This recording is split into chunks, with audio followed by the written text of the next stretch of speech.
Magandang umaga po sa ating lahat mga kabayan. Diyos ko, mukhang uulan ngayon kasi umambon. Pero wag naman sanang tumuloy mga kabayan kasi marami tayong bit-bit. Ako muna ngayon nauna kasi marami tayong bit-bit mga kabayan. Surprise kung ano po yung mga bibit-bitin natin para dito kay Tatay Romy, Kuya Bentot, and Kuya Marwin. So, sunduin natin sila dahil hindi kayanin ng powers sa ating team, kaya kailangan sunduin po natin. At yung tatlo paakyatin natin mga kabayan. Kaya sabi ko sige, ako muna ang mauna. At yan din po ang sabi ni Nanay Mia, na paakyatin natin yung tatlo para matulungan dahil mabigat. Kaya ito, tawagin ko muna. Sana nandiyan kompleto yung tatlo mga kabayan. Baka na masyal kasi may hawak yun na pera. Baka na masyal, fiesta pa naman doon sa kabilang barangay. No, kahapon nandun ako, ang daming tao. May mga dumating galing sa iba't ibang barangay po mga kabayan. Kaya sabi ko, sana nandiyan sila para makabuhat. Dahil ang daming bitbitin na naman po mga kabayan, ang daming biyaya. Galing po yan kay Nanay Mia. Ay Diyos ko, mag-ingat. Mag-ingat kasi may bagyo ngayon sa ibang lugar. Pag-pray po natin sa mga kabayan. Ay Diyos ko Lord, wala talaga tayong magagawa. Oo, kapag ginusto ni Lord, may mga sakuna na dumarating. Kaya huwag makakalimot mag-pray. Hindi yung mag-pray na lang tayo kapag nandyan na yung sakuna. May sakuna o wala, mag-pray. At kahit pa paano ay dinggin yung ating panalangin, mailayo tayo sa anumang sakuna. Dahil ang dami nang nangyayari ngayon sa mundo natin mga kabayan. Ayan, nandito na ako sa bandang itaas. At bababa na tayo doon banda sa unahan. Hindi ko na lang tawagin po mga kabayan kasi baka mamaya po ay dalawa lang yung aakyat or si Marvin lang yung aakyat. Kasi minsan syempre minsan hindi sinusunod si Kuya Marwin. Pag sinabing ayaw, ay ayaw na rin. Hinahayaan na ni Marwin. Kaya ito, talagang puntahan ko na lang doon para sabay-sabay silang tatlo. Haakyat, baka maabutan ng ulan.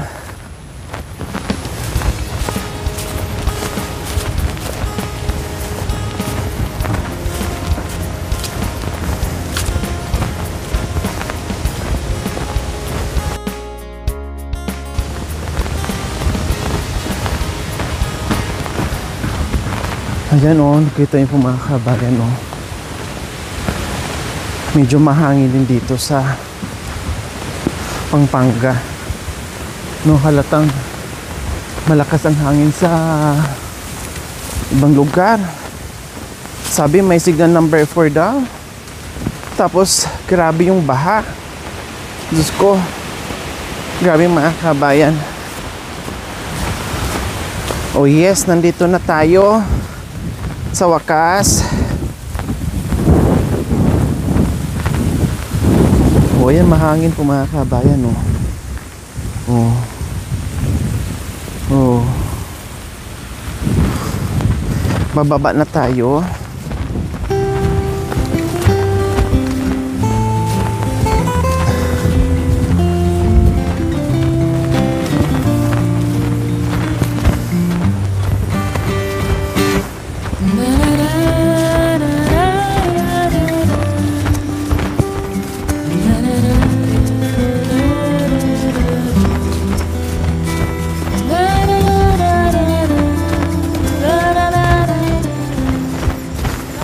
Ito yung daan mga kabayan na dati na sobrang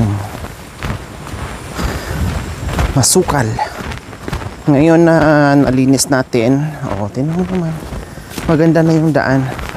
Palibhasa kasi po mga kabayan, ilan-ilan lang yung dumadaan dito, no, and then sa Taytayron, bihira lang naman umaakyat. Kaya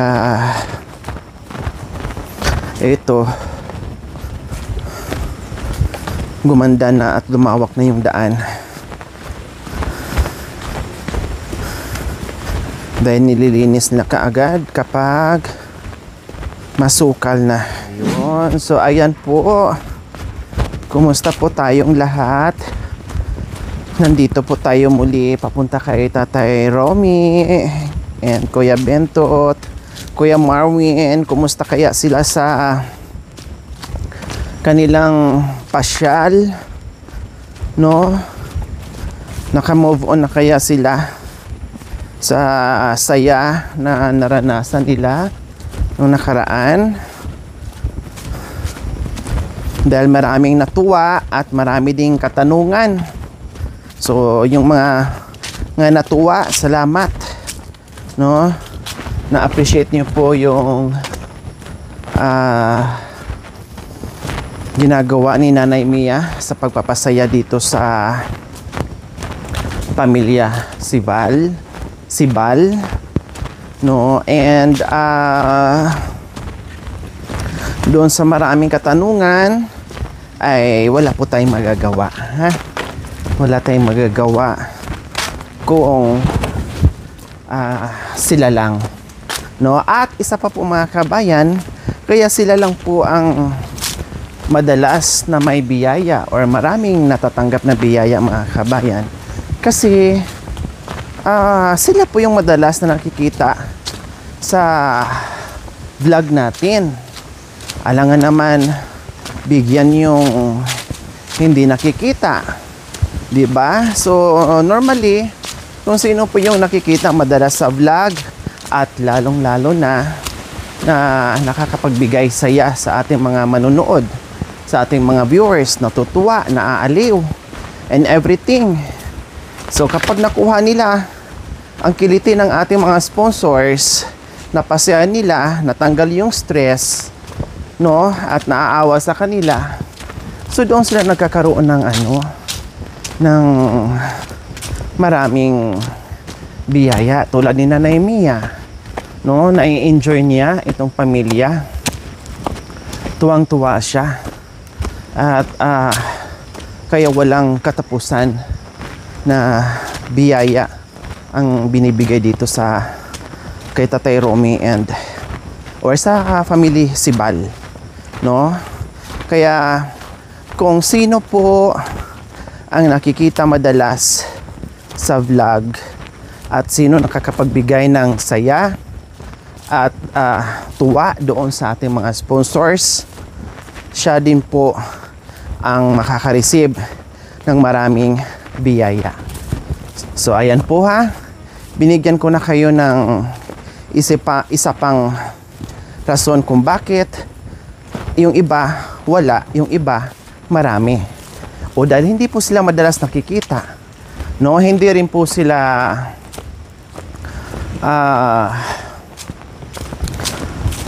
kumbaga siguro hindi sila natutuwa sa ibang mga kapatid, Oh, kasi yung ibang mga kapatid, si Bintot, pag sinabi mong kakanta, kahit na anong kanta dyan, hindi man natin maintindihan, basta kanta.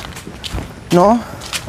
And then yung iba, hindi naman din natin mapipilit kung ayaw. No, masyadong mahiyain. No, magsalita yes or no lang, mga ganyan. And then yung iba naman din, hindi rin natin madalas napupuntahan or nabablog kasi ganun naman din, malayo. And ganun naman din, mahiya kausapin. O paano matutuwa? Kung mahiyain sila, paano matutuwa yung ating sponsor? No, pakantahin mo, ayaw naman kumanta. No, pagkausapin mo, malimit lang naman din sumagot. Buti pa yung hindi nakakapagsalita ay pinipilit magsalita. Yung nakakapagsalita, malimit magsalita. O, di ba? Kaya ang mga biyaya po ay nakadepende po yan sa sitwasyon ng ating mga manunood. Yung ating mga recipient ay depende po kung makakatanggap sila ng maraming biyaya or hindi, dahil nakasalalay po sa ating mga sponsors at nakasalalay din po sa mga ginagawa nila. Oh, ganun po mga kabayan, ha. Sinabi ko na rin po sa inyo yung ibang rason or isang rason kung bakit yung iba wala, kung bakit yung iba marami. Dahil sila yung madalas nakakapagbigay ng saya at tuwa sa ating mga sponsors. O, ayan. Tamang-tama, dumating ako dito. Ayan. Oh. So, tamang-tama, nandito na ako. Wala pa naman akong dalang payong. Hi! Oy, anong ginagawa? Ay, nagbabalik si Marwin. Oh, nagbabalik si Marwin. Ha? Yung mga plato para hindi kilat-kilat. Ah, nag-ayos ka sa mga plato para hindi kalat-kalat. Nasaan si Kuya Bintot? Diyan nagtatrabaho. Saan? Sa taas. Anong trabaho sa taas? Pinaputol niya yung nagtatrabaho sa kanya noon. Anong mga pinuputol? Doon ng bahay dyan. Dyan sa tabi ng daan. Anong ginamit niya? Pamputol? Dinala niya? Eh, bakit? Bayaran siya? Kaya siguro. Baka mamaya magputol. Mamaya, pasundo ko yun. So, ayan din si Tatay Romy. Ay, nandito din. Ayan, nilalagyan ng tali para hindi yung hampas ng hampas yung trapal. Ha? Natanggal. Kasi medyo mahangin, no? So, ayan. Di bali, tiis lang muna tayo. Mapapalitan din yan. Oh, ayan. Nilagyan ni Tatay Ronnie. Good morning! Wow! Ang yaman mo talaga. Good morning! Good morning. Good morning. Oh, ang dami alas mga kabayan. Oo, tatlo. May silver pa. Oh, di ba? Nasaan na yung... Wow, kahit nasa bahay mga kabayan. Oh, talagang hindi mapipigilan. Baka mamaya, maano yan, mabawasan ng karat dahil may hawak kang bakal. Maano dyan, maganyan. Oh, doy. So, ayan mga kabayan. Kuya Marwin. Oh, mamaya mo na kasi malakas ang hangin. Hayaan mo muna yung masasayang yung pagod mo, anak.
Tabi ka lang pagka nababa. Para lang.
Kala mo di mapapagod ha? Malaki. Tapos bigat pa. Magkano bigat? Bigat. Mabigat. Bigat ha? Pero kaya yan. Parang na bakal? Ano, kaya yan. May nawakun! Aday! Magaling sa niya.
Kaya pa. Kaya pa na 50 grams.